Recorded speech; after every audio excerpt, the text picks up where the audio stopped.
isə söz verilir gənc yazar Sevindik Nəsiboğlu'na.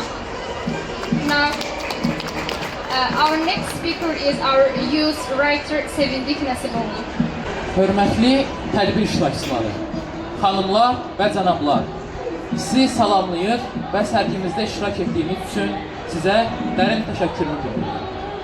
Bu gün mən sizə binalardan, yollardan və ya müasir texnologiyalardan ibarət bir şəhərdən danışmayacağım.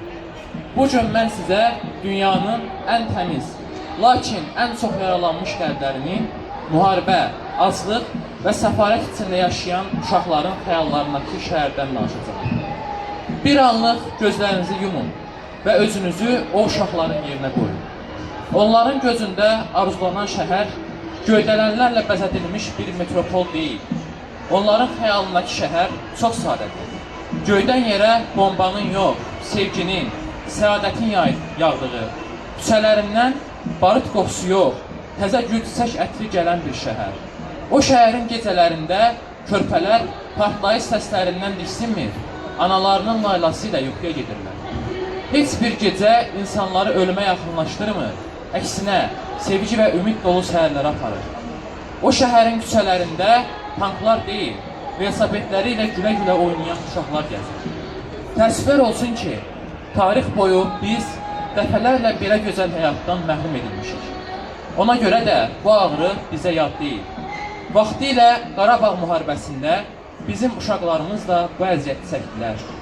Qorxu içində keçən gecələr, didərgin düşən ailələr, nakam qalan arzular. Biz o ağrını yaddaşımıza daşıyırıq. Və bugün eyni faciə dünyanın bir çox başqa yerlərində təkrarlanır.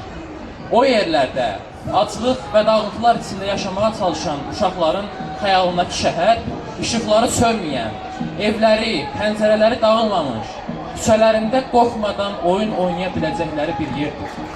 Onların dilindən, dinindən, millətindən asılı olmayaraq, istədikləri tək şey sülhdür. Gəlin unutmayaq ki, bir uşağın gülümsəmədiyi yer dünyanın ən gözəl şəhəri olsa belə xarabalığa bənzəyir.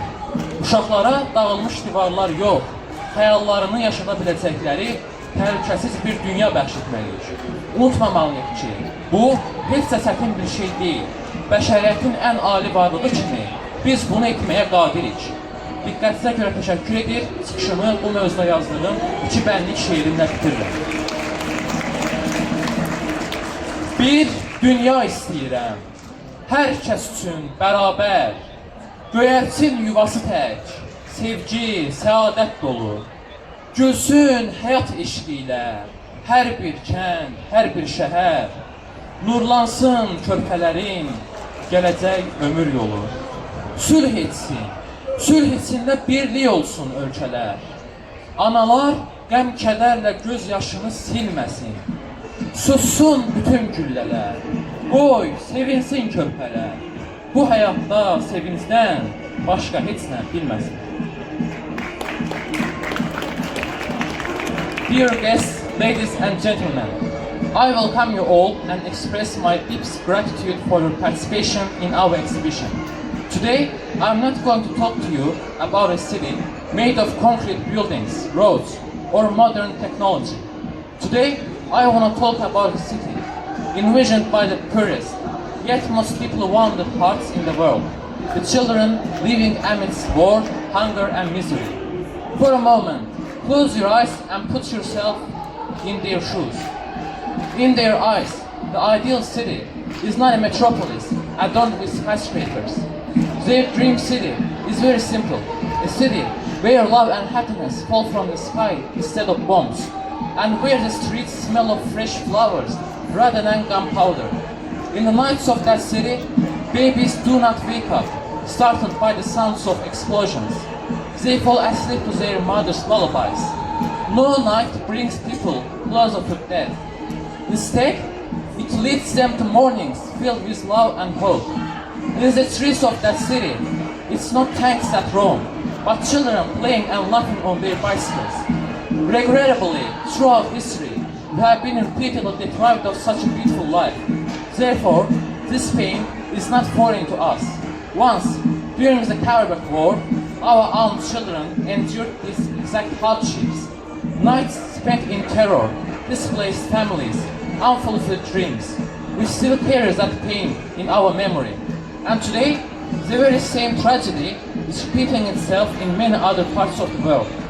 In those places, for children trying to survive amid starvation and ruins, the Dream City is a place where the lights never go out, where houses and windows are intact, and where they can play games in the streets without fear. Regardless of their language, religion, or nationality, the only thing they want is peace. Let us not forget that a place where a child cannot smile resembles a ruin, even if it is the most beautiful city in the world. We must leave children with a safe world where they can live out their dreams, not with collapsed walls. We must remember that this is not difficult at all. As the most sublime beings of humanity, we are fully capable of achieving this. I want to thank you for your attention and finish my speech with a little poem that I wrote about this essential topic. I desire a world that's equal for all, like a dove's nest, with love and joy overflow. May each village, each city, fill life's passion bowl. May the light guide the path where the young babies go. May all countries unite, and let peace be their guide. May no mother's wife tears is filled with sorrow and pain. Let all bullets be silenced, let joy inside thrive. May the children know nothing but bliss in life's rain. Thank you. Thank you very much.